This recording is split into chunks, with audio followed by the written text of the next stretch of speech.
விடுதலின் நேரம். உயிருள்ள திருபலியாய்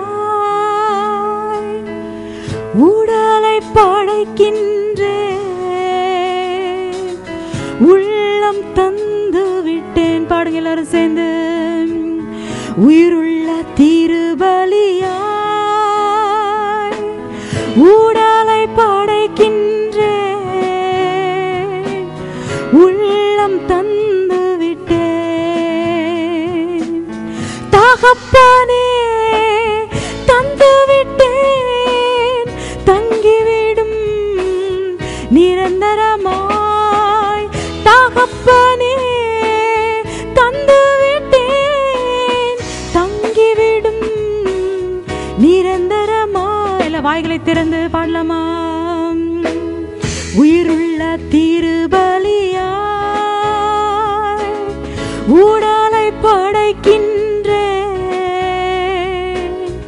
உள்ளம் தந்து விட்டேன். நீங்க மட்டும் பாடுங்க பார்க்கலாம். உயிருள்ள வாய்களை திறந்து சொல்லுங்க. அப்பா, திருபலியா எங்கள் சரீரங்களை நாங்கள் படைக்கிறோமப்பா. நீ தங்கும் ஆலயம் அல்லவா? உம்முடைய பிரசன்னத்துல பலி பீடத்தில் நாங்கள் படைக்கிறோமப்பா. எங்கள் எண்ணங்களை ஆராய்ந்து அறிந்திரலும் என்று எல்லாம் குரல்களை உயர்த்தி, தகப்பனே தந்து விட்டேன், தங்கிவிடும் நிரந்தரமாய். தகப்பனே தந்து விட்டேன், தங்கிவிடும் நிரந்தரமாய். உலக போக்கில் நடப்பதில்லை, ஒத்த வேஷம் தரிப்பதில்லை. சொல்லுங்க ஆண்டவர்ட்ட, உலக போக்குல நடப்பதில்லை அப்பா, உலகத்துக்கு ஏத்த வேஷம் நாங்கள் தரிப்பதில்லை என்று சொல்லுங்க.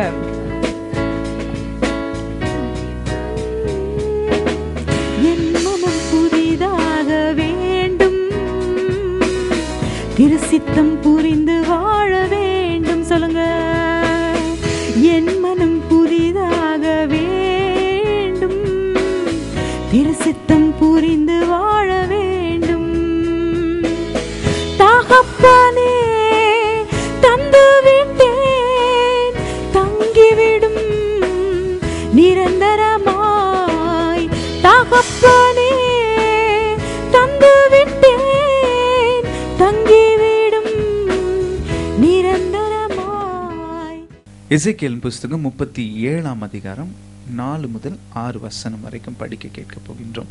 அப்பொழுது அவர், நீ இந்த எலும்புகளை குறித்து தீர்க்க தரிசனம் உரைத்து அவைகளை பார்த்து சொல்ல வேண்டியது என்னவென்றால், உலர்ந்த எலும்புகளே, கர்த்தருடைய வார்த்தையை கேளுங்கள். கர்த்தராகிய ஆண்டவர் இந்த எலும்புகளை நோக்கி, இதோ நான் உங்களுக்குள் ஆவியை பிரவேசிக்க பண்ணுவேன், அப்பொழுது உயிரடைவீர்கள். நான் உங்கள் மேல் நரம்புகளை சேர்த்து உங்கள் மேல் மாம்சத்தை உண்டாக்கி உங்களை தோலினால் மூடி உங்களில் ஆவியை கட்டளையிடுவேன். அப்பொழுது நீங்கள் உயிரடைந்து நான் கர்த்தர் என்று அறிந்து கொள்வீர்கள் என்று உரைக்கிறார் என்று சொல் என்றார். பிரியமானவர்களே, ஆண்டவருடைய வசனம் சொல்லுது அப்பொழுதுனா நம்ம என்ன செய்யணும்? அதுக்கு முன்னாடி என்ன நடந்தது அப்படின்னு சொல்லி யோசிக்கணும். அப்பொழுது, ஆனால் அப்படின்னா இல்லாட்டி 2-3 வார்த்தைகள் நம்மை சிந்திக்க வைக்கும்படி தான் ஆண்டவர் அந்த வார்த்தையை போடுகின்றார். பிரியமானவர்களே, அப்பொழுது என்று சொன்னால் அதற்கு முன்பு ஏதோ ஒன்று நடந்திருக்கும். என்ன நடந்தது என்று சொன்னால், தூங்கி நல்லா ரெஸ்ட் எடுத்து உறைந்து கொண்டிருக்கிற மனிதனை ஆண்டவராகிய தேவன் அவருக்கு ஒரு ரெஸ்ட்லெஸ்னஸ் கொடுக்கிறார். ஆண்டவர் அவரை தூங்க விடல. கர்த்தர் அவரை ஆவியில தட்டி எழுப்பி ஆண்டவராகிய தேவனோ ஒரு மலை உச்சிக்கு கொண்டு போய் விடுகின்றார். ஒரு மலை உச்சி, நல்ல உயரமான ஒரு பர்வதத்துக்கு ஆண்டவர் கொண்டு போய் கர்த்தர் அழகா ஒரு வேலியை காட்டல. பிரியமானவர்களே, ஆண்டவராகிய தேவன் இந்த தேவ மனுஷனை கொண்டு போய் அழகா ரசிப்பார். என்னுடைய படைப்பை பார், என்னுடைய படைப்பின் திறமையை பார், என்னுடைய ஆசீர்வாதத்தின் காரியங்களை பார் என்று சொல்லி ஆண்டவர் ஒரு நாளும் தோள் தட்டல. மாறாய் வேதம் சொல்லுது, கர்த்தராகிய தேவனோ அந்த மனுஷனை கூட்டிக் கொண்டு போய் திடீர் என்று சொல்லி ஒரு பள்ளத்தாக்கில் ஆண்டவர் காண்பிக்கின்றார். அந்த பள்ளத்தாக்கை பார்க்கும் பொழுது ஸ்கேட்டர்டு போன்ஸ், ஒரு எலும்பு கூண்டை ஆண்டவர் காண்பிக்கல, அல்லது மனுஷனுடைய எலும்பு எலும்பு the skeleton of a man காமிக்கல. ஆண்டவராகிய தேவனுடைய வசனம் சொல்லுது, கர்த்தர் அங்க சிதைந்து போன ஸ்கேட்டர்டா இருந்த அந்த போன்ஸ் ஆண்டவர் காண்பிக்கின்றார். அப்பொழுதுன்னு சொன்னா அப்பொழுதுதான் ஆண்டவர் பேசுறார். இவருக்கு ஷாக் ஆயிருச்சு. ஏதோ நடந்திருக்கு. இது நடந்தது சமீபத்துல கிடையாது, பல வருஷங்களுக்கு முன்பாய் நடந்துச்சு. காரணம், சமீபத்துல நடந்தா அங்க எலும்பு கூண்டாய் எல்லா எலும்புகளும் ஒன்றா இருக்கின்ற ஒரு மேனுடைய கம்ப்ளீட் ஸ்கெலிட்டன் அந்த இடத்துல இருக்கும். ஆனா வெறும் போன்ஸ், அந்த போன்ஸ்லயும் கொஞ்சம் செதை இருக்கிற மாதிரி, அல்லது அந்த போன்ஸ்ல கொஞ்சம் மேரோ, கொஞ்சம் அந்த போன்ஸுக்குள்ள கொஞ்சம் ஏதோ உயிர் இருக்கிற மாதிரி கிடையாது. ஒரு விதத்திலும் அந்த போன்ஸ் எந்த விதத்திலும் மேரோ கிடையாது. It is not attached. அது ஒரு ஸ்கேட்டர்டா இருப்பதை பார்த்து ஒரு அதிர்ச்சி அடைக்கின்றார். அதிர்ச்சி அடைந்த பிறகு ஆண்டவருடைய வசனம் சொல்லுது, இப்பொழுது ஆண்டவர் அந்த மனுஷனை பார்த்து, நீ பார்க்கின்ற இந்த எலும்புகளுக்கு தீர்க்க தரிசனம் சொல்லு அப்படின்னு சொல்கின்றார். பிரியமானவர்களே, இந்த மனுஷன் ஆண்டவருடைய சத்தத்தை கேட்டு இந்த மனுஷன் தீர்க்க தரிசனம் சொல்கின்றார். ஒருவேளை இன்றைக்கு நீங்களும் நானும் நினைத்து கொண்டிருக்கலாம், ஆண்டவரே செஞ்சிருக்கலாமேங்க, ஏன் ஒரு மனுஷனை கூட்டி கொண்டு போனோம்? Why should God take a man and ask this man to prophesy அப்படின்னு சொல்லுவீங்கன்னு சொன்னா, இன்றைக்கு அந்த வேலி எல்லாத்தையும் அன்றைக்கு ஸ்கேட்டர்டா இருக்கிற போன்ஸ் தான் இந்த நாட்களில் கிறிஸ்துவுக்குள்ளாய் திருச்சபைக்குள்ளாய் சேர்க்கப்பட்டிருக்கிற, அல்லது ஆண்டவருடைய வசனத்தை கேட்கும்படி ரட்சிப்பு என்னும் சொல்லி யாரோ சொல்லி இருப்பாங்க. இயேசு கிறிஸ்து கிட்ட வாப்பா, உன்னுடைய வாழ்க்கை ஆசீர்வாதமா இருக்கும், இந்த இயேசு கிறிஸ்துவிடத்தில் வருவேன்னு சொன்னா உன் குழப்பம் மாறும், உன் குடும்பத்துல சமாதானம் நிலைக்கும், உன் வீட்டுல அடிக்கிற கணவர் குடிக்கிற கணவர் மாறுவாரு, உன் வீட்டுல பிள்ளைங்க திருந்துவாங்க, உன் வீட்டுல சமாதானம் இருக்கும், பொத்தலான பையில போடுற அனுபவம் நிப்பாட்டப்படும். 1000 காரியங்களை ஆண்டவர் சொல்லலாம். பிரியமானவர்களே, வேதம் சொல்லுது, ஆண்டவருடைய வசனம் வீரமாய் சொல்கின்றது, ஒரு ஸ்கேட்டர்டு நிலைமையில் இருந்த போன்ஸ் தான் ஆண்டவர் சொல்றாரு, நீ தான் பயன்படணும். ஒரு மனுஷனை கொண்டு போய், ஒரு ஊழியக்காரனை கொண்டு போய், now you should speak and then I am going to perform something miraculous according to what you speak அப்படின்னு சொல்லி ஆண்டவருடைய சத்தியம் சொல்லுது. பிரியமானவர்களே, இந்த மனுஷன் யோசிச்சிருப்பான், என்னையா இது இப்படி வினோதமா இருக்கு, அந்த எலும்புகளா ஸ்கேட்டர்டா இருக்கு, எங்கெங்கயோ இருக்குது, அந்த எலும்புகளுக்கு என்னத்த தீர்க்க தரிசனம் சொல்றது, அந்த எலும்புகளுக்கு தீர்க்க தரிசனம் சொல்லி என்ன பிரயோஜனம் அப்படின்னு சொல்லி நினைக்கல. ஆனா வேதம் சொல்லுது, ஆண்டவர் சொன்ன மாத்திரத்துல இந்த மனுஷனும் கர்த்தர் சொன்ன தீர்க்க தரிசனத்தை சொல்கின்றார். என்ன தீர்க்க தரிசனம்னு சொன்னா, அந்த தீர்க்க தரிசனத்தை படிக்க கேட்க போகின்றோம். படிக்க கேட்போம். கர்த்தராகிய ஆண்டவர் இந்த எலும்புகளை நோக்கி, இதோ நான் உங்களுக்குள் ஆவியை பிரவேசிக்க பண்ணுவேன், அப்பொழுது உயிரடைவீர்கள். பிரியமானவர்களே, முதல் காரியம், இன்றைக்கு ஒரு நம்பிக்கை இழந்து நீங்க வந்திருக்க கூடும். இன்றைக்கு ஒரு சமாதானத்தை இழந்து ஏதோ ஒரு விஷயத்துல, சர்ச்சுக்கு போறோம், பைபிள் படிக்கிறோம், ஆண்டவருடைய பாட்டு தான் இப்ப சிடி பிளேயர்ல ஓடுது, வீட்டுல கம்ப்யூட்டர்ல ஸ்கிரீன் சேவர்ல இருக்குது, வீட்டை சுத்தி வசனம் இருக்கு, டிவி முன்னாடி 24 மணி நேரம் சினிமா காட்சிகள் ஓடும், டிராமா ஓடும், சினிமா பாட்டு ஓடும். ஆனா இந்த நாட்கள் அதெல்லாம் குறைச்சாச்சு பிரதர். இந்த நாட்கள்ல ஏதோ ஒரு half an hour கொஞ்சம் மைண்ட் ரிலாக்ஸேஷனுக்கு தான் நான் அதெல்லாம் பார்க்கிறேன். 1000 காரியங்களை நீங்கள் சொன்னாலும் இன்றைக்கு ஏதோ ஒரு உலர்ந்து போன ஆவிக்குரிய வாழ்க்கையில நீங்களும் நான் வந்திருக்க கூடும். ஏதோ நமக்குள்ளாய் ஒரு சமாதானம் இல்ல. எல்லாரும் என்ன சுத்தி இருக்கிறவங்களும் ஆசீர்வதிக்கப்படுறாங்க, என்ன சுத்தி இருக்கிறவங்களாம் பெரிய பெரிய ஆட்கள் ஆயிடுறாங்க. ஆனா என் வீட்டுக்குள்ள அதே பிரச்சனை, அதே போராட்டம். Still I am going through that same struggle. I really don't know whether God is in my life and or God has vacated my life அப்படின்னு சொல்லி ஒருவேளை கேள்விகள் மத்தியில் இன்றைக்கு அமர்ந்து கொண்டிருக்கலாம். அந்த நாட்கள் ஆண்டவர் சொல்லுகின்ற மனுஷனுக்கும் யோசிச்சிருப்பான், இந்த எலும்புகளை என்னையா செய்ய முடியும்? ஆங்காங்கே ஸ்கேட்டர்டா இருக்கிற ஒன்னுத்துக்கும் பிரயோஜனம் இல்லாத எலும்புகள் என்று சொல்லும் பொழுதும் ஆண்டவர் சொல்கின்றார், go and speak life. நீ போய் சொல்லுப்பா, நான் அவைகளை உயிர்ப்பித்து வர வைப்பேன் என்று சொல்லும் பொழுது வேதம் சொல்லுது, இவர் சொல்லி முடிச்ச உடனே எங்கெங்கேயோ இருந்த எலும்புகள் அழகாய் கூடி வருகின்றதாம். அந்த எலும்புகள் எல்லாம் கூடி வந்த பிறகு அந்த எலும்புகள் ஒவ்வொன்றும் அதன் இடத்துக்குள்ளாய் வந்துச்சு. அதற்கு அடுத்தது வேதம் சொல்லுது, அதற்கு மேலாய் தசை நார்களை கொடுக்கின்றார். God is giving tendons, God is giving all, connecting all the nervous system. அதற்கு பின்பு வேதம் சொல்லுது, கடவுளோ அதற்குடைய தேவைகளை சந்திக்கின்றார். அந்த எலும்புகள், தசைகள், நார்கள், tendons and all those things come together and then finally God gives life. யோசித்து பாருங்க, திரளான எலும்புகள், அந்த எலும்புகள் எல்லாம் கூடி வர செய்யறது ரொம்ப கஷ்டம். காரணம் என்ன? சும்மா 2 கை எலும்பு ஒன்னா போட்டுட்டா ஒரு மனுஷனுக்கு ஒரு கை பெருசா இருக்கும், ஒரு கை சின்னதா இருக்கும். அல்லது ஏதோ ஒரு இடுப்பை, யாரதோ ஒரு இடுப்பை ஏதோ ஒரு காலில் போட்டுட்டா அந்த இடுப்பும் காலும் செட் ஆகாது. இன்னைக்கு யாரோ ஒருத்தர் பேண்ட்டையோ ஷர்ட்டை போட்டால் கூட எங்கேயோ ஒரு மிஸ்ஃபிட் இருக்கும். ஒரு வேளை இடுப்பு இருக்கலாம், ஒரு வேளை கை இருக்கலாம், ஒரு வேளை நம்முடைய சுத்து வளைவாக இருக்கலாம், ஏதோ ஒன்று. somewhere it may not, very extremely rare that it might be a perfect fit for somebody. பிரியமானவர்களே, இந்த மனுஷன் சொன்ன உடனே ஒவ்வொன்றா எங்கெங்க இருந்தோ அந்த மனிதனுடைய, எந்த மனுஷன் செத்து கிடந்தானோ, எந்த மனுஷி செத்து கிடந்தாலோ, எந்த பிள்ளை செத்து கிடந்ததோ அவர்களுடைய எலும்புகள் சரியாய் கிரியேட்டர் காட் நோஸ். ஆண்டவர் சொன்னாரு, நீ சொல்ல வேண்டியது சொல்லுப்பா, நான் செய்ய வேண்டியதை செய்வேன். பிரியமானவர்களே, இன்றைக்கு முதல் காரியம் இன்றைக்கு ஆண்டவர் உங்களுக்கு ஞாபகப்படுத்துன தெரியுமா? நீங்க கர்த்தருடைய வார்த்தையை கேட்க வர்றீங்க. வேற எல்லா காரியமும் செகண்டரி. ஆண்டவருக்குன்னு கொஞ்ச நேரம் நீங்க உங்க வார்த்தையை சொல்றீங்க. ஒருவேளை ஆண்டவரே, நான் உயிர் உள்ள ஜீவ பலி ஒப்பு கொடுக்கிறேன், நீர் தான் எனக்கு கவர்ச்சி நாயகன். நிறைய அழகு பாட்டெல்லாம் நம்ம பாடுறோம், நிறைய நேரம் ஆண்டவருக்கு நன்றி செலுத்துறோம். அதெல்லாம் தாண்டி கொஞ்ச நேரம் வரும் பொழுது, இந்த மைய நேரம் வரும் பொழுது, சென்டர் ஆஃப் த பினக்கிள் அப்படின்னு சொல்லுவாங்க, சில சொல்லுவாங்க ஃபோக்கல்னு சொல்லுவாங்க. அவையெல்லாம் தாண்டிலும் ஆண்டவருடைய ஃபவுண்டேஷன் அப்படின்னு சொல்லும் பொழுது கர்த்தருடைய வார்த்தை. அந்த வார்த்தை எந்த மனுஷன் ஆண்டவருடைய சமூகத்தில் இருந்து சொல்றாரோ, God put this word in my mind, அல்லது ஆண்டவர் தான் என்ன சொல்ல சொன்னாரு அப்படின்னு சொல்லி வர்றாங்களோ, அந்த வார்த்தை ஒருவேளை பொய் சொல்லிட்டாருன்னா அந்த ரத்த பலி அவர் மேல. சும்மா பொய் சொல்லிட்டு அவருக்கு இஷ்டம் போல பேசிட்டாருன்னா he will be disciplined by God. அப்படி இல்லைன்னு சொன்னா நீங்க வந்து கேட்குறீங்கன்னா அந்த வார்த்தையை பிடித்து கொள்ளுங்க. எப்படி நடக்கும்னு தெரியாது. இன்னைக்கு நான் 1000 10,000 சர்ச் இந்த ஊர்ல இருக்கு. ஆனா என்னை ஏன் இந்த சர்ச் சர்வீஸுக்கு கொண்டு வந்தீங்க? என்னை ஏன் இந்த செய்தி கேட்க வச்சிங்க? அப்போ ஏதோ ஒன்று என் வாழ்க்கையில செதறி கிடக்கிறது, ஏதோ ஒன்று என் வாழ்க்கை விட்டு விலகி தூர கிடக்கிறது, ஏதோ என் வாழ்க்கையில அதனுடைய மேரோ இழந்து ட்ரை போனா ஒன்னுத்துக்கும் விளங்காம நாற்றடிக்கிற அந்த ஸ்டிங்கிங் ஸ்டேஜ் கூட, மேகட்ஸ் வர ஸ்டேஜ் கூட இல்லை, அதையும் தாண்டி ஒன்னுத்துக்கும் விளங்காம ஆங்காங்கே செதறி கிடக்கிற சில காரியங்களை இந்த 2013 ஆண்டவர் உயிர்ப்பிப்பார் என்று நீங்க நம்பணும். பிரியமானவர்களே, அந்த மனுஷன் நம்பணும். ஆகையால தான் ஆண்டவர் கிட்ட சொல்லல, நீங்களே செய்யுங்களேன், நீங்க செய்யுங்க பார்க்கலாம், ஒரு தடவை நீங்க செய்யுங்க, அப்புறம் நான் செய்யறேன். ஒரு கேலி பேச்சும் பேசல. ஆண்டவர் சொல்றாரு, நீ ப்ராஃபஸை பண்ணுப்பா, நீ தீர்க்க தரிசனம் சொல்லு. என்ன தீர்க்க தரிசனம்? நீ செத்து கிடக்கிற, உன் விசுவாச செத்து கிடக்குது, உன் ஆவிக்குரிய வாழ்க்கை செத்து கிடக்குது, நாற்றடித்த காலெல்லாம் போய் உதிரியாய் கிடக்குது. அதை முதல்ல ஒன்றாய் சேரு.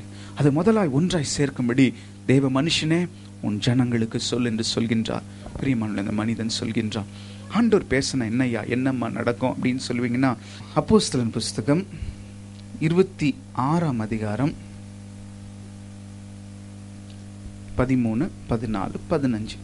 மத்தியான வேளையில், ராஜாவே, நான் வழியிலே சூரியனுடைய பிரகாசத்திலும் அதிகமான ஒளி வானத்திலிருந்து என்னையும் என்னுடனே கூட பிரயாணம் பண்ணினவர்களையும் சுற்றி பிரகாசிக்க கண்டேன். நாங்கள் எல்லாரும் தரையிலே விழுந்த போது, சவுலே சவுலே, நீ ஏன் என்னை துன்பப்படுத்துகிறாய்? முள்ளில் உதைக்கிறது உனக்கு கடினமாம் என்று எபிரேயு பாஷையிலே என்னுடனே சொல்லுகிற ஒரு சத்தத்தை கேட்டேன். அப்பொழுது நான், ஆண்டவரே, நீர் யார் என்றேன். அதற்கு அவர், நீ துன்பப்படுத்துகிற இயேசு நானே. அவர் சொல்றாரு, அந்த பேர் ஒளியை கண்ட உடனே நாங்க எல்லாரும் கீழே விழுந்துட்டோம்னு சொல்கின்றார். அந்த சூழ்நிலையிலும் ஆண்டவராகிய தேவன் எல்லாரோடையும் பேசல. எல்லாரும் ஏன் விழுந்துட்டோம்?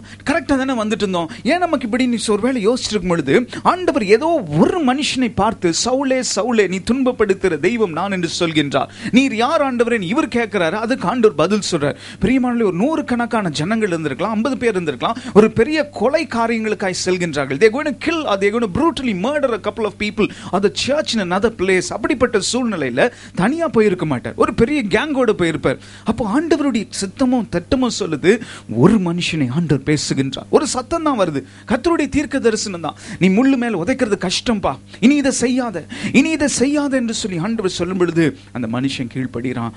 பிரியமானவர்களே, அநேக நேரங்களில் ஆண்டவர் நம்மோடு பேசலாம், திருச்சபையில் நம்மோடு பேசலாம், பாடல் மூலியமா பேசலாம், இல்லாட்டி கொடுக்கப்படுற வாக்குத்தத்தம் மூலியமா பேசலாம். ஒருவேளை அப்படி பேசுற ஆண்டவர் நம்மோடும் கூட ஏதோ ஒன்று பேசி கொண்டிருக்க கூடும். பிரியமானவர்களே, இன்றைக்கு திருச்சபைக்கு ஏன் வரோம்னு சொன்னா, இட்ஸ் ஜஸ்ட் அ மிரர். இன்றைக்கு ஒரு கண்ணாடியை பார்க்கும்படி தான் நீங்கள் வர்றீங்க. ஏதோ ஒரு ஊழியக்காரரை பார்க்கும்படியோ, ஐயோ அவர் இல்லைங்க இன்னைக்கு பிரசங்கம், அவர் இன்னொருத்தர் வந்தாருங்க, ஐயோ இன்னொருத்தர் கூட இல்லைங்க, வேற யாரோ வெளியிலேருந்து வந்தாங்க. யார் வந்தாலும் it is a mirror that you come to see. அந்த மிரரில் பாருங்கள், பேசுகிறது யாராக இருந்தாலும் அந்த மனுஷனுடைய ஃபேஸை மாஸ்க் பண்ணிவிட்டு அந்த மனுஷனுடைய வாயிலேருந்து வர வார்த்தை இன்றைக்கு என் வாழ்க்கையில் எங்கே காமிச்சு கொடுக்குது, என் வாழ்க்கையில் எந்த குறையை காமிச்சு கொடுக்குது. ஆண்டவர் என்னோடு தான் பேசுகிறார் போல இருக்கு, கர்த்தர் என் பாவத்தை தான் சொல்கிறாரு போல இருக்கு, ஆண்டவர் என் கூட தான் எப்படி இவர் பேசுகிறாரு, how is this man knowing what I'm going through, ஒருவேளை ஜென்ரலாக பேசுகிறார் போல இருக்கு அப்படின்னு நினச்சிட்டு போனாலும் நிறைய நேரம் we fail to correct ourselves and we look like a clown. பிரியமானவர்களே, இன்னைக்கு நம்ம முகத்தில் ஏதாவது சாப்பிட்டு கிரேக்கோ க்ரீமோ இல்லாட்டி ஏதோ பிஸ்கெட்ஸோ இல்லாட்டி ஏதோ இருந்தால் நம்மளை பார்த்தோன்னே சொல்லுவாங்க, எங்கே கொஞ்சம் தொடச்சிருங்க, அந்த இடத்துல க்ரீம் இருக்குது. உடனே என்ன பண்ணுறோம், ஐயோ இருக்கா, போயிடுச்சா அப்படின்னு சொல்கிறோம். ஆனால் நிறைய நேரம் ஆண்டவருடைய வசனம் சொல்லு டைரெக்டாக நம்மளை பின் பாயிண்ட் பண்ணோம். நீ தான் மாறணும். நீ பண்ணுறது நிமித்தம் உன் மற்றவங்க பாதிக்கப்படுறாங்க. நீ பண்ணுறது நிமித்தம் உன் குடும்பம் அழிவுக்குள்ளாய் போயிட்டுருக்கு. அப்படியா, சரி இன்னும் கொஞ்சம் டைம் வேணும் அப்படின்னு ஓடிட்டுருப்போன்னு சொன்னால் இன்றைக்கி காரியங்களை மாற்றிக்கொள்வோம். சரி, 2வது தீர்க்க தரிசனத்தையும் நான் சொல்ல போகிறேன். அதே எசேக்கியேலின் புஸ்தகம் 37ஆம் அதிகாரம், எசேக்கியேலின் புஸ்தகம் 9 மற்றும் 10வது வசனத்தை படிக்க கேட்போம். அப்பொழுது அவர் என்னை பார்த்து, நீ ஆவியை நோக்கி தீர்க்க தரிசனம் உரை. மனுபுத்திரனே, நீ தீர்க்க தரிசனம் உரைத்து ஆவியை நோக்கி கர்த்தராகிய ஆண்டவர் உரைக்கிறது என்னவென்றால், ஆவியே, நீ காற்று திசை 4லும் இருந்து வந்து கொலையுண்ட இவர்கள் உயிரடையும்படிக்கு இவர்கள் மேல் ஊது என்கிறார் என்று சொல் என்றார். எனக்கு கற்பிக்கப்பட்டபடி நான் தீர்க்க தரிசனம் உரைத்தேன். அப்பொழுது ஆவி அவர்களுக்குள் பிரவேசிக்க அவர்கள் உயிரடைந்து காலூந்தி மகா பெரிய சேனையாய் நின்றார்கள்.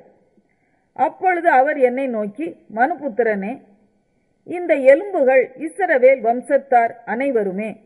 இதோ அவர்கள், எங்கள் எலும்புகள் உலர்ந்து போயிற்று, எங்கள் நம்பிக்கை அற்று போயிற்று, நாங்கள் அறுப்புண்டு போகிறோம் என்கிறார்கள். பிரியமானவர்களே, வேதம் சொல்லுது தீர்க்க தரிசனம் சொல்லியாச்சு. இப்ப சொன்ன பிறகு ஆவி வந்தாச்சு. வந்த பிறகும் ஆண்டவர் சொல்றாரு, it is not just one time process பா. வந்துருச்சு ஓகே அப்படி எழுந்து போயிட முடியாது. அந்த ஆவியை நீ பண்படுத்தணும். You need to definitely do something to the spirit that has come and rested on them. 52 நாட்கள் தான் நம்ம திருச்சபைக்கு போறோம். 52 நாட்கள். whereas we have to live almost 315 days or 313 days with the world. பிரியமான அதன் மத்தியில் ஆண்டவர் சொல்றார், பரவாயில்லப்பா, நீ வா, அந்த கொஞ்ச நேரம் வா, நான் உனக்கு சரியான வார்த்தைகளை சொல்லி சரியான விதத்தில் நான் உன்னை ட்ரெயின் பண்ணி வெளியில அனுப்புன்னு சொல்லி ஆண்டவர் சொல்கின்றார். வேதம் சொல்லுது, அந்த மனுஷங்கிட்ட சொல்றாரு, ஆவி வந்துருச்சு, ஆனா இந்த ஆவிக்கு உயிர் வேணும்பா, இந்த ஆவி செயல்படணும், இந்த ஆவி இன்னும் கொஞ்சம் பேசு, speak something else, speak something more for these bones அப்படின்னு சொல்லி ஆண்டவர் பேசும் பொழுது அந்த சூழ்நிலையில் தானே வேதம் சொல்லுது, கர்த்தருடைய மனுஷன் பேசின பிறகு அவங்க எல்லாருடைய ஆவியும் உயிர்ப்பித்தது என்று சொல்லி வேதம் சொல்கின்றது. யாரம்மா இவர்கள்? கொலை செய்யப்பட்டவர்கள். அவங்க ஒன்றும் நேச்சுரல் டெத்துக்குள்ளே வந்தவங்க இல்லை.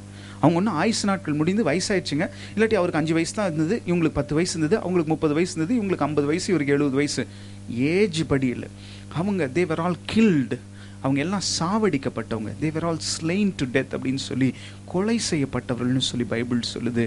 இன்றைக்கி நீங்களும் நானும் சின்ன வயசுலையோ அல்லது ரட்சிக்கப்பட்ட புதுசுலையோ ஆண்டவருக்கு என்று ஒப்பு கொடுத்த ஜனங்கள், கர்த்தருடைய கரங்களுக்கு என்று சொல்லி I will be a faithful servant, I will be a good witness, நான் ஆண்டவருக்காக இனி தைரியமாய் ஒரு நாளும் நான் விழுந்து போகாமல் வாழணும்னு சொல்லி ஒப்பு கொடுத்தவர்கள்.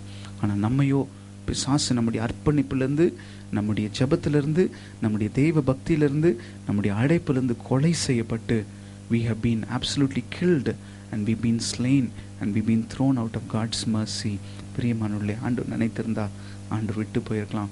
அதெல்லாம் உயிர்ப்பித்து வந்த பிறகு கர்த்தர் சொல்கின்றார், இது என்னுடைய இஸ்ரவேல் ஜனங்க, this is nothing but my own people, இவங்க என்னுடைய ஜனங்கள் என்று சொல்லி ஆண்டவர் பேசுகின்றார். பிரியமானவர்களே, இது 2வது காரியம். திருச்சபைக்கு இந்த 13ஆம் ஆண்டு ஆண்டவருக்கு என்ன ஒப்பு கொடுங்க. உங்கள் பிள்ளைகளை ஜுரமோ வயிறு வலியோ என்ன சிக்னஸ் இருந்தாலும் ஒரு மாத்திரையை போட்டு அனுப்புகிறீங்க. ஸ்கூல்னா ஸ்கூலுக்கு போகணும், நீ லீவ் போட்டு வீட்டில் இருக்கக்கூடாது. 2 மணி நேரம் தானேம்மா, ஹாஃப் டே தானேம்மா, ஒரு 1 டே தானேம்மா, டக்குன்னு போயிட்டு வந்துடுன்னு சொல்கிறோம். ஆனால் எத்தனையோ நாட்கள் ஆண்டவருடைய திருச்சபைக்கு போகணுன்னு சொன்னால் நிறைய நேரம் என்ன பண்ணுறோம், அப்படியே உட்காந்துட்டு டிவியில் பார்க்கலாம், இல்லாட்டி நாம் சில காரியங்களை செய்யலாம் அப்படின்னு சொல்லி யோசிக்கிறோம். இந்த 2013ஆம் ஆண்டு give yourself unto the word of God. கர்த்தருடைய வார்த்தை கேளுங்க. 2வது, அந்த காரியத்தை நம்ம ஓரளவுக்கு சரிப்பட்டு நம்முடைய காரியங்கள்லாம் சென்சஸ்லாம், ஐயோ என்னை குறித்து தான் ஆண்டவர் பேசுகிறார் போல இருக்குது, என்னால் தான், ஒருவேளை என்னால் தான் என் பையனுக்கு சரியில்லையோ, என் பொண்ணுக்கு சரியில்லையோ, என் மனைவிக்கோ என் கணவனுக்கு சரியில்லைன்னு சொல்லி யோசிக்கிற நேரத்தில் பிசாசு என்ன செய்திருவான்னு சொன்னால், இல்லை அதெல்லாம் ஒன்றும் இல்லை, அது ஆண்டு வச்ச திட்டம், அது கர்த்தருடைய சித்தம், ஆண்டு இப்படி தான் இருக்கணும் அப்படின்னு நினச்சிடுறான்னு சொல்லி நம்முடைய ஆவிக்குரிய அந்த அனலை அப்படியே உஷ்ணம் இல்லாதபடி செய்து விடுகின்ற சூழ்நிலையில் தானே அடுத்த ஞாயிற்றுக்கிழமை நீங்கள் வருவதற்குள்ளாய் பிசாசு உங்களை மங்கி போகின்ற விளக்காய் வைத்தார். ஆண்டவரோ அந்த மங்கி எரிகிற திரியை அணையாமல் இருக்கும்படித்தான் ஊழியர்களை வைத்திருக்கின்றார், திருச்சபையை வைத்திருக்கின்றார், திருச்சபையில விதமான பாடல்கள் எழுதும்படி சிலருக்கு ஊழியத்தை கத்தர் கொடுத்திருக்கின்றார். அதை அழகாய் அவருடைய தரிசனத்தின்படியே பாடுகின்ற சிலரை வைத்திருக்கின்றார். அதற்கு பக்க வாத்தியங்களை வாசிக்கும்படி சிலரை அபிஷேகத்தை ஆண்டவர் வைத்திருக்கின்றார். சில ஊழியங்களை செய்யும்படி கத்தர் வைத்திருக்கின்றார். ஆனால் நாம இழந்து போவோன்னு சொன்னா நாம தான் எல்லா விதத்திலும் ஒன்றும் இல்லாமல் போகின்ற ஒரு மனுஷர்களாய் மாறுவோம். கர்த்தருடைய தீர்க்க தரிசனம் 2வது முறை வந்த பிறகு நடந்த அற்புதத்தை படிக்க கேட்டோம். எல்லாம் உயிர்ப்பித்து அவங்க கால் ஊன்றி எழும்பி நின்னாங்களாம். Unless there is a reinforcement of God's word, unless you are equipped and re-equipped, unless all the words that has been preached to you have been brushed and again spoken to you, nothing really happens in your life. பிரியமானவர்களே, இன்னொரு காரியத்தை ஞாபகப்படுத்தி உங்களோடு நான் ஜெபித்து முடிக்க போகின்றேன். யோவானின் புஸ்தகம் 11ஆம் அதிகாரம் 43-44 வசனம். இவைகளை சொன்ன பின்பு லாசருவே வெளியே வா என்று உரத்த சத்தமாய் கூப்பிட்டார். அப்பொழுது மரித்தவன் வெளியே வந்தான். அவன் கால்களும் கைகளும் பிரேத சீலைகளினால் கட்டப்பட்டிருந்தது. அவன் முகமும் சீலையால் சுற்றப்பட்டிருந்தது. இயேசு அவர்களை நோக்கி, இவனை கட்டவிழ்த்து விடுங்கள் என்றார். ஆனா பிரியமான வேதம் சொல்லுது, அந்த மனுஷன் செத்து போனவனுடைய முகம் கூட மூடிட்டு. ஆனால் வேதம் சொல்லுது, ஆண்டவர் ஒரே ஒரு வார்த்தை சொல்கின்றார். உரத்த குரலோடு கர்த்தர் பேசுகின்றார், லாசருவே எழும்பி வா. பிரியமான இன்றைக்கு இந்த இடங்களுக்கு இந்த மைக்கு 2 ஸ்பீக்கர் போதும். பார்த்தீங்கன்னா முன்னாடி 4 ஸ்பீக்கர் வச்சுருந்தோம். இப்போ 2 ஸ்பீக்கர் எங்களுக்கு வச்சுட்டு 2 ஸ்பீக்கர் தான் உங்களுக்கு வச்சுருக்கோம். ஒருவேளை ரொம்ப தூரம் பெரிய இந்த 5000 ஸ்கொயர் ஃபீட் எடுத்தோன்னா இன்னொரு 4 ஸ்பீக்கர் அட்டாச் பண்ணணும். ஏன்னா because my voice has to reach somebody. அப்போ இயேசு சாமி வெளியில் தான் நிற்கிறாரு, இவருடைய சரீரம் உள்ள தான் இருக்குது. ஆண்டவர் நினச்சிருந்தா சாதாரணமாக ஒரு சாஃப்ட் வாய்ஸ்லேயே பேசி வெளியில் கூப்பிட்டுருக்கலாமே. ஆனால் உரத்த குரலோடு கூப்பிடுகின்றார் என்று சொன்னால், இவன் செத்து போயிட்டான், இவனை உயிரோடு கொண்டு போய் அல்ல செத்த பிணமாய் கொண்டு போய் புதைச்சிட்டாங்க. I am the one who's reviving this man's life. Nobody dares to go and touch him அப்படின்னு சொல்லத்தக்கதாய் உரத்த குரலோடு ஆண்டவர் கூப்பிடுகின்றார். அவர் கட்டப்பட்ட மனுஷன், முகம் கட்டப்பட்டிருக்கு, சரீரம் கட்டப்பட்டிருக்கு. அவங்க எல்லா சூழ்நிலையிலும் அழகாய் நடந்து வந்தான்னு சொல்லி பைபிள் நமக்கு சொல்கின்றது. பிரியமானவர்களே, நீங்கள் திருச்சபைக்கு வரும்பொழுது கர்த்தருடைய வசனம் சொல்லுது, இல்லாட்டி ஆண்டவர் என்னோட இப்போ சொல்கிறாரு, 2013 நம்மை ஆண்டவர் ஆசீர்வதிக்கிற ஆண்டு என்று சொன்னால், ஒரு தேவ மனுஷன் பொய் சொல்லிட்டான்னா அந்த மனுஷன் மேலே அந்த ரத்த பழி விழட்டும். அப்படி இல்லை, அது உண்மை அப்படின்னு சொன்னால் அதற்கு நீங்கள் என்ன செய்யணும்? Give yourself to the word of God. நீங்கள் எத்தனையோ காரியங்களுக்கு போகிறீங்க, எத்தனையோ காரியங்களுக்கு ஒப்பு கொடுக்குறீங்க. இந்த வருஷம் கர்த்தருடைய சமூகத்தில் கூடி வரும் பொழுது ஒப்பு கொடுங்க. ஆண்டவருக்கு நீ ஏதாவது ஒரு ஊழியத்தை செய்ய ஒப்பு கொடுங்க. கர்த்தருடைய கரம் உங்கள் மேல் அமர்வதற்கு நீங்கள் தகுதி உள்ளவர்களாய், நீங்கள் எல்லா விதத்திலும் ஜாக்கிரதை உள்ளவர்களாய் உங்களுடைய காரியங்களை ஒப்பு கொடுங்க. ஆண்டவருடைய கரம் உங்களோடு கூட இருக்கும்படி இந்த நாட்டில் சொல்ல போகிறோம். 2013 ஒருவேளை நீங்கள் நினைக்கலாம், நான் உலர்ந்து எலும்பு பிரதர், இன்றைக்கி ஹஸ்பண்ட் ஒய்ஃபு பிள்ளைகளாக வந்திருக்கிறோம், இல்லாட்டி பெற்றோர் பிள்ளைகளாக வந்திருக்கிறோம். But there is not much of unity. There's so much of confusion. எங்கள் வீட்டுக்குள்ளே நிறைய பிரச்சனை, எங்கள் வீட்டுக்குள்ளே நிறைய போராட்டம், எங்கள் வீட்டுக்குள்ளே 1000 கண்ணீர் மத்தியில் வந்திருக்கிறோம். போனால் போது இந்த வருஷம் நீங்கள் ஒரு எலும்புகளாய், உலர்ந்த எலும்புகளாய் இந்த அறைக்குள்ளாய் இந்த சர்ச்சுக்குள்ளே வந்திருக்கலாம். இன்றைக்கு ஆண்டவர் உங்களோடு பேசட்டும். கர்த்தர் உங்களோடு பேசும்படியாய் தான் என்னை கூட்டிக் கொண்டு வந்திருக்கின்றார். உங்களோடு கூட ஆண்டவர் இருந்து உங்களை வழி நடத்துவதை இந்த நாட்டில் நம்ம பார்க்க போகிறோம். நம்ம ஆண்டவர்கிட்ட ஒப்பு கொடுக்க போகிறோம். 2013 let it not be one more casual year, Lord. இந்த வருஷமும் எனக்கு ஒரு சாதாரணமான ஆண்டாக இருந்துடக்கூடாது. நாங்கள் ஏன் சாட்சி சொன்னோன்னா, ஏதோ பெருமைக்கு பந்தா பண்ணுறதுக்கு சாட்சி சொல்லலை. நானும் சகோதரனும் எங்கள் வாழ்க்கையும் 1000 பிரச்சனை இருக்குங்க, 10,000 பிரச்சனை இருக்குது. நாளைக்கு தினம் எங்களுக்கே என்ன நடக்கும்னு தெரியாது. ஆனால் கர்த்தர் எங்களை கிருபையாக ஏதோ விதத்தில் ஆண்டவர் தேவைகளை சந்திக்கின்றார், மன விருப்பத்தின் வாஞ்சி நிறைவேற்றுகின்றார். பிரியமானவர்களே, இந்த நாட்களில் ஆண்டவர் உங்களை நடத்துவார், கர்த்தர் உங்களை நடத்துவார்.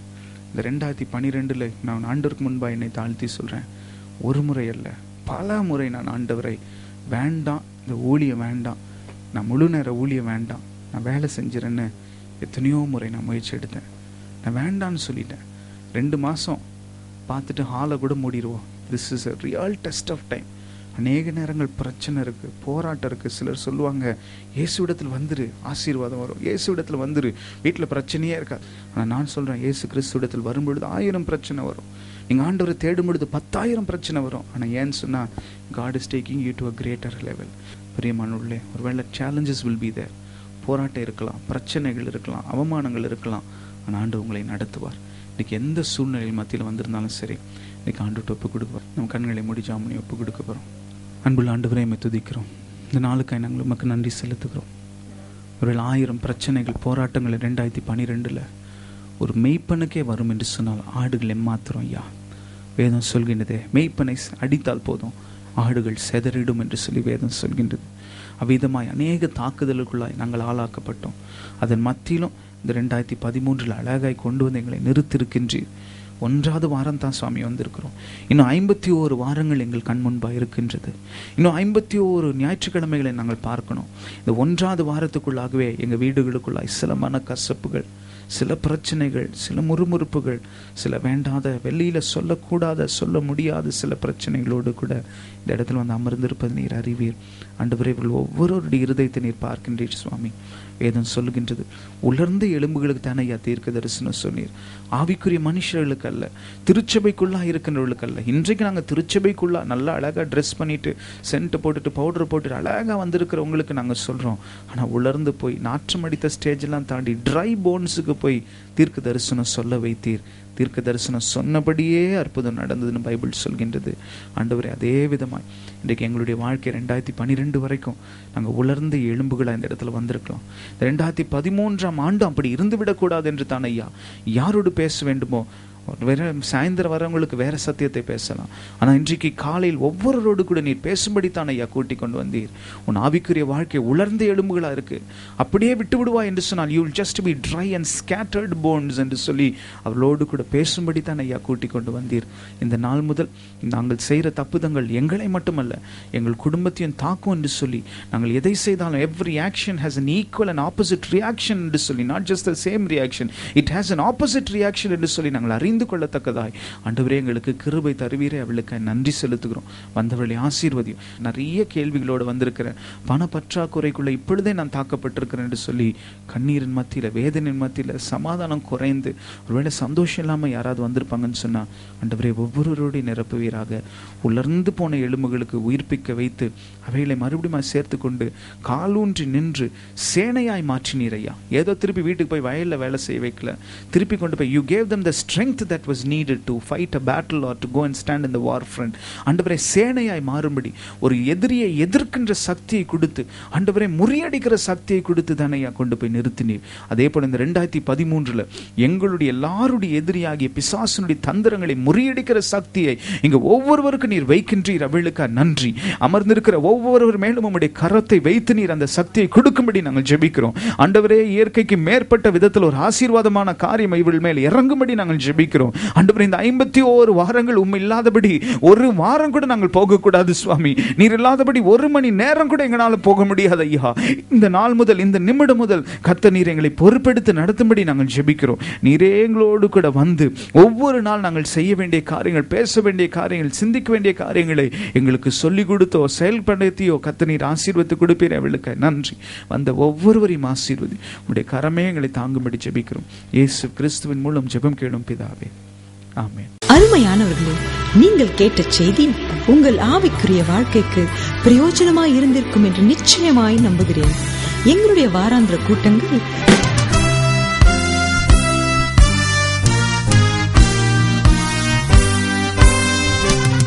ஜீவனுள்ள தேவனே வாருமையா, சாட்சியுள்ள வாழ்வினை தாருமையா. எந்த மான மன்னனாக, வெற்றி வேந்தனாக, மானவாளனாக வாருமையா. எந்த மான மன்னனாக, வெற்றி வேந்தனாக, மானவாளனாக வாருமையா.